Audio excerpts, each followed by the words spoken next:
شروع اللہ کے نام سے جو سب پر مہربان ہے، بہت مہربان ہے۔ طاسین، یہ قرآن کی اور ایک ایسی کتاب کی آیتیں ہیں جو حقیقت کھول دینے والی ہے۔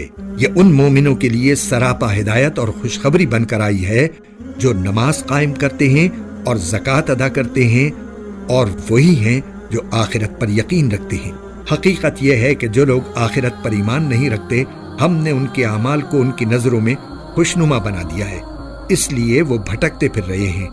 یہی وہ لوگ ہیں جن کے لیے برا عذاب ہے، اور وہی ہیں جو آخرت میں سب سے زیادہ نقصان اٹھانے والے ہیں۔ اور اے پیغمبر، بلا شبہ تمہیں یہ قرآن اس اللہ کی طرف سے عطا کیا جا رہا ہے جو حکمت کا بھی مالک ہے، علم کا بھی مالک۔ اس وقت کو یاد کرو جب موسیٰ نے اپنے گھر والوں سے کہا تھا کہ مجھے ایک آگ نظر آئی ہے، میں ابھی تمہارے پاس وہاں سے کوئی خبر لے کر آتا ہوں، یا پھر تمہارے پاس آگ کا کوئی شعلہ اٹھا کر لے آؤں گا تاکہ تم آگ سے گرمی حاصل کر سکو۔ چنانچہ جب وہ اس آگ کے پاس پہنچے تو انہیں آواز دی گئی کہ برکت ہو ان پر بھی جو اس آگ کے اندر ہیں، اور اس پر بھی جو اس کے آس پاس ہے، اور پاک ہے اللہ جو سارے جہانوں کا پروردگار ہے۔ اے موسیٰ، بات یہ ہے کہ میں اللہ ہوں، بڑے اقتدار والا، بڑی حکمت والا۔ اور ذرا اپنی لاٹھی کو نیچے پھینکو۔ پھر جب انہوں نے لاٹھی کو دیکھا کہ وہ اس طرح حرکت کر رہی ہے جیسے وہ کوئی سانپ ہو، تو وہ پیٹ پھیر کر بھاگے اور پیچھے مڑ کر بھی نہ دیکھا۔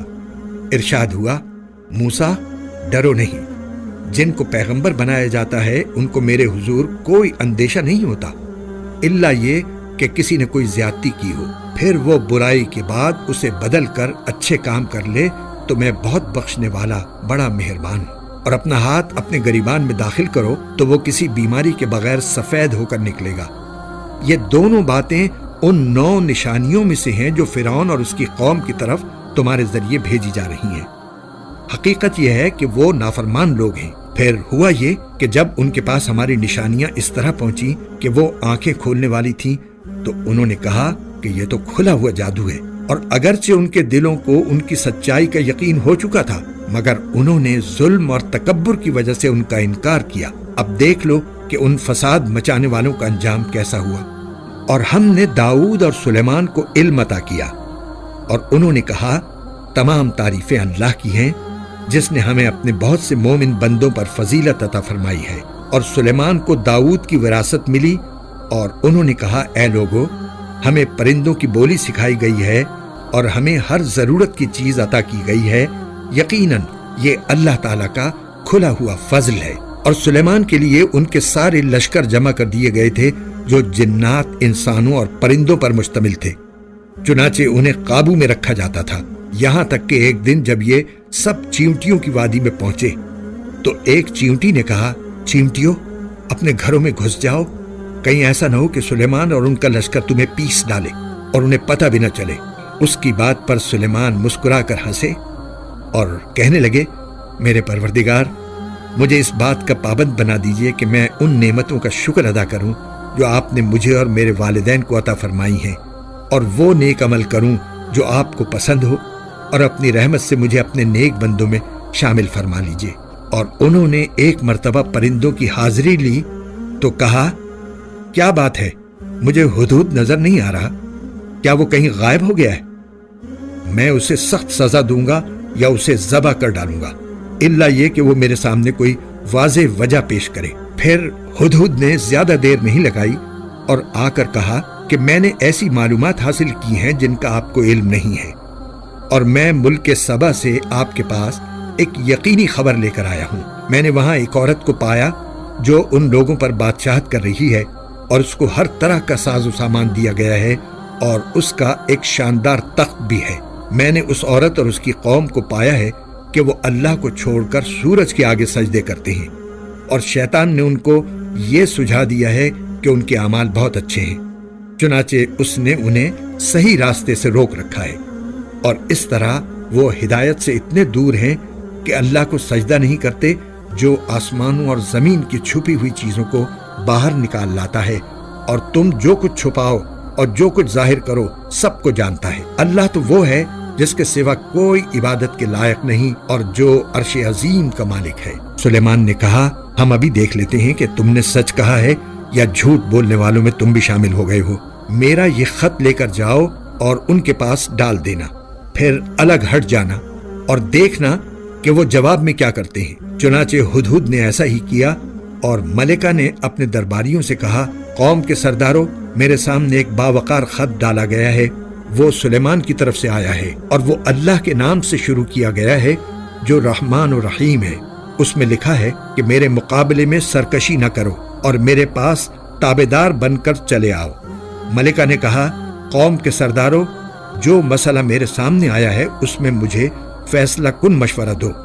میں کسی مسئلے کا حتمی فیصلہ اس وقت تک نہیں کرتی جب تک تم میرے پاس موجود نہ ہو۔ انہوں نے کہا، ہم طاقتور اور ڈٹ کر لڑنے والے لوگ ہیں، آگے معاملہ آپ کے سپرد ہے، اب آپ دیکھ لیں کہ کیا حکم دیتی ہیں۔ ملکہ بولی، حقیقت یہ ہے کہ بادشاہ لوگ جب کسی بستی میں گھس آتے ہیں تو اسے خراب کر ڈالتے ہیں اور اس کے باعزت باشندوں کو ذلیل کر کے چھوڑتے ہیں، اور یہی کچھ یہ لوگ بھی کریں گے، اور میں ان کے پاس ایک تحفہ بھیجتی ہوں، پھر دیکھوں گی کہ ایلچی کیا جواب لے کر واپس آتے ہیں۔ چنانچہ جب ایلچی سلیمان کے پاس پہنچا تو انہوں نے کہا، کیا تم مال سے میری امداد کرنا چاہتے ہو؟ اس کا جواب یہ ہے کہ اللہ نے جو کچھ مجھے دیا ہے وہ اس سے کہیں بہتر ہے جو تمہیں دیا ہے، البتہ تم ہی لوگ اپنے تحفے پر خوش ہوتے ہو۔ ان کے پاس واپس جاؤ، کیونکہ اب ہم ان کے پاس ایسے لشکر لے کر پہنچیں گے جن کے مقابلے کی ان میں تاب نہیں ہوگی، اور انہیں وہاں سے اس طرح نکالیں گے کہ وہ ذلیل ہوں گے اور ماتحت بن کر رہیں گے۔ سلیمان نے کہا، اے اہل دربار، تم میں سے کون ہے جو اس عورت کا تخت ان کے تابعدار بن کر آنے سے پہلے ہی میرے پاس لے آئے؟ ایک قوی ہیکل جن نے کہا، آپ اپنی جگہ سے اٹھے بھی نہ ہوں گے کہ میں اس سے پہلے ہی اسے آپ کے پاس لے آؤں گا، اور یقین رکھیے کہ میں اس کام کی پوری طاقت رکھتا ہوں اور امانت دار بھی ہوں۔ جس کے پاس کتاب کا علم تھا وہ بول اٹھا، میں آپ کی آنکھ جھپکنے سے پہلے ہی اسے آپ کے پاس لے آتا ہوں۔ چنانچہ جب سلیمان نے وہ تخت اپنے پاس رکھا ہوا دیکھا تو کہا، یہ میرے پروردگار کا فضل ہے تاکہ وہ مجھے آزمائے کہ میں شکر کرتا ہوں یا ناشکری، اور جو کوئی شکر کرتا ہے تو وہ اپنے ہی فائدے کے لیے شکر کرتا ہے، اور اگر کوئی ناشکری کرے تو میرا پروردگار بے نیاز ہے، کریم ہے۔ سلیمان نے اپنے خدام سے کہا کہ اس ملکہ کے تخت کو اس کے لیے اجنبی بنا دو، دیکھیں وہ اسے پہچانتی ہے یا وہ ان لوگوں میں سے ہے جو حقیقت تک نہیں پہنچتے۔ غرض جب وہ آئی تو اس سے پوچھا گیا، کیا تمہارا تخت ایسا ہی ہے؟ کہنے لگی، ایسا لگتا ہے کہ یہ تو بالکل وہی ہے، ہمیں تو اس سے پہلے ہی آپ کی سچائی کا علم عطا ہو گیا تھا اور ہم سر جھکا چکے تھے، اور اب تک اس کو ایمان لانے سے اس بات نے روک رکھا تھا کہ وہ اللہ کے بجائے دوسروں کی عبادت کرتی تھی اور ایک کافر قوم سے تعلق رکھتی تھی۔ اس سے کہا گیا کہ اس محل میں داخل ہو جاؤ۔ اس نے جو دیکھا تو یہ سمجھی کہ یہ پانی ہے، اس لیے اس نے اپنے پائچے چڑھا کر اپنی پنڈلیاں کھول دی۔ سلیمان نے کہا، یہ تو محل ہے جو شیشوں کی وجہ سے شفاف نظر آ رہا ہے۔ ملکہ بول اٹھی، میرے پروردگار، حقیقت یہ ہے کہ میں نے اب تک اپنی جان پر ظلم کیا ہے، اور اب میں نے سلیمان کے ساتھ اللہ رب العالمین کی فرما برداری قبول کر لی ہے، اور ہم نے قوم سمود کے پاس ان کے بھائی صالح کو یہ پیغام دے کر بھیجا کہ تم اللہ کی عبادت کرو، تو اچانک وہ دو گروہ بن گئے جو آپس میں جھگڑنے لگے۔ صالح نے کہا، میری قوم کے لوگوں، اچھائی سے پہلے برائی کو کیوں جلدی مانگتے ہو؟ تم اللہ سے معافی کیوں نہیں مانگتے تاکہ تم پر رحم فرمایا جائے؟ انہوں نے کہا، ہم نے تو تم سے اور تمہارے ساتھیوں سے برا شگون لیا ہے۔ صالح نے کہا، تمہارا شگون تو اللہ کے قبضے میں ہے، البتہ تم لوگوں کی آزمائش ہو رہی ہے۔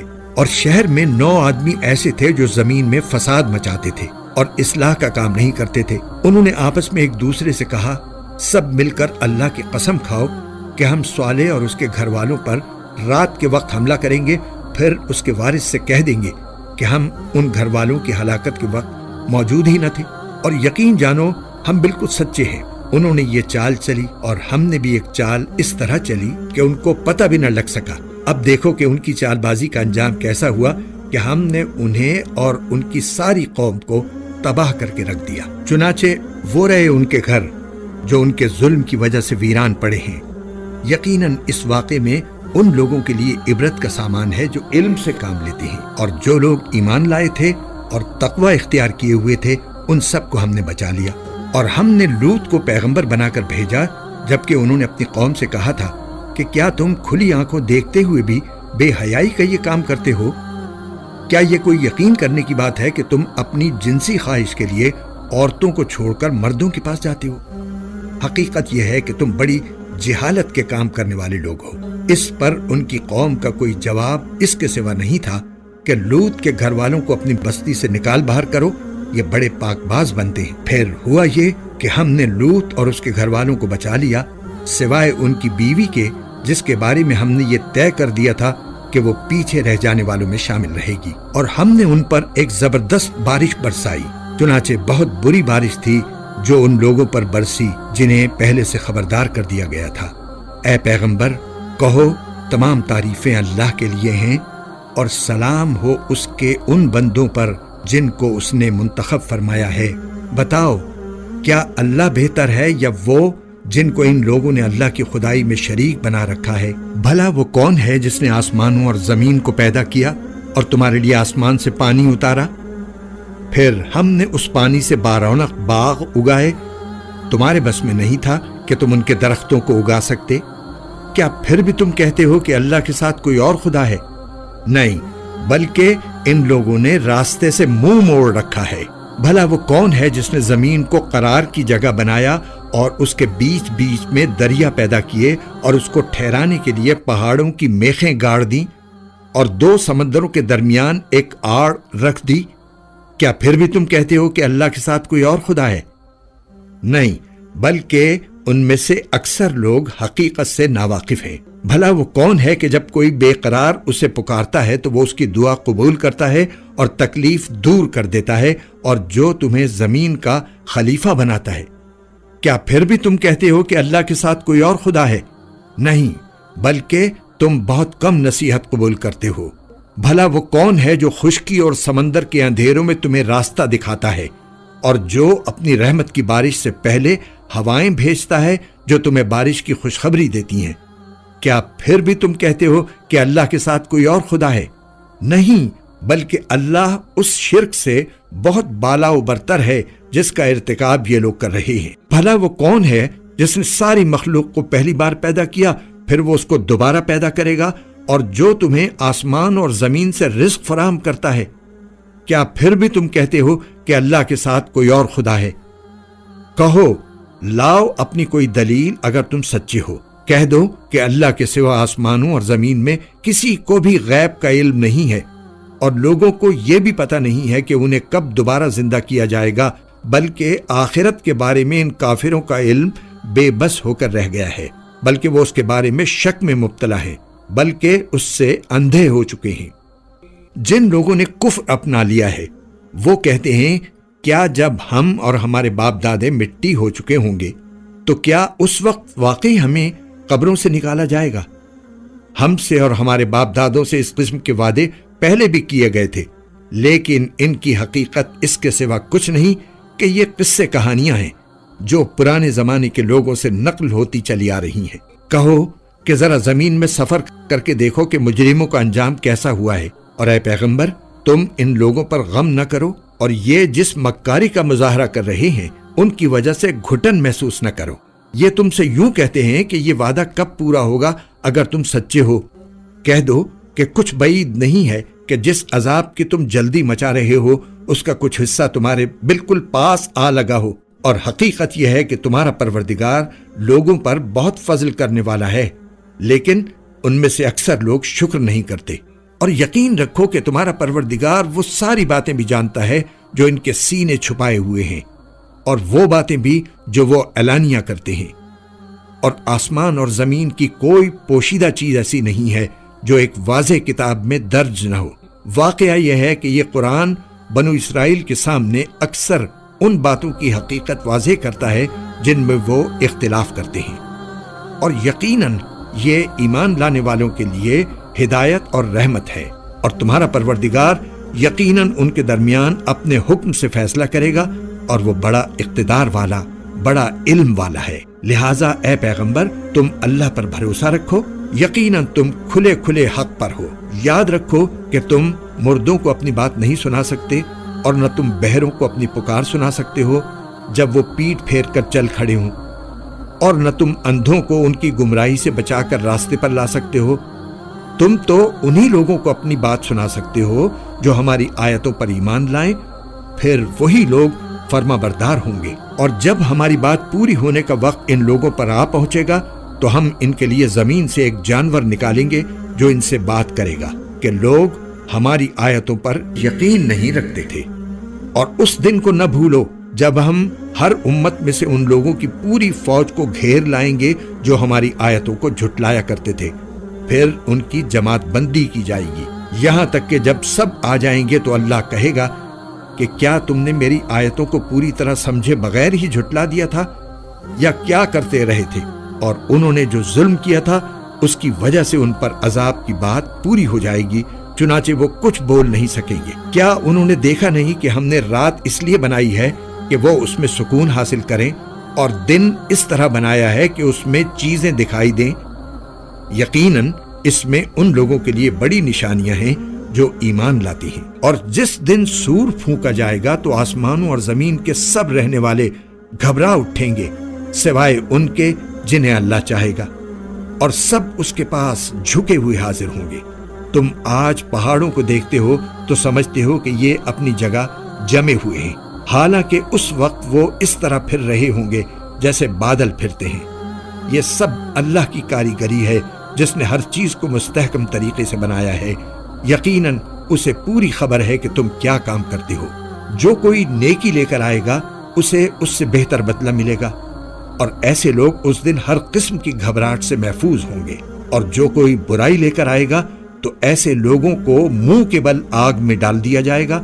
تمہیں کسی اور بات کی نہیں، انہی اعمال کی سزا دی جائے گی جو تم کیا کرتے تھے۔ اے پیغمبر، ان سے کہہ دو کہ مجھے تو یہی حکم ملا ہے کہ میں اس شہر کے رب کی عبادت کروں جس نے اس شہر کو حرمت بخشی ہے، اور ہر چیز کا مالک وہی ہے، اور مجھے یہ حکم ملا ہے کہ میں فرما برداروں میں شامل رہوں، اور یہ کہ میں قرآن کی تلاوت کروں۔